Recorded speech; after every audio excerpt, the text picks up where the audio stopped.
marunong lumangoy, umulutang ang baka Yan, sa dagat.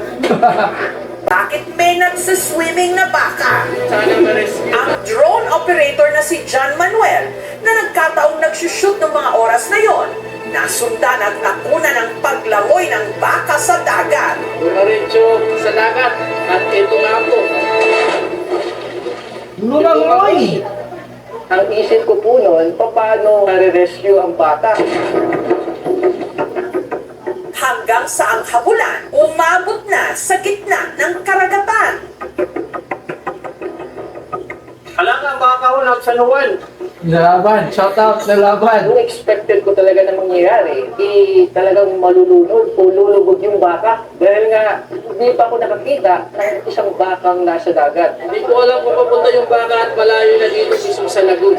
Nakawala kasi dito sa kulungan na ginawa nila. Ang baka lumangoy ng may layong 2 kilometro mula sa pampa. Yan, lumalangoy. Umulutang ang baka dito sa dagat. Mabuti na lang at ang Philippine Coast Guard Masbate nagpapatrolya sa dagat noong mga oras na yon. Kaya agad na nagsagawa ng rescue operation.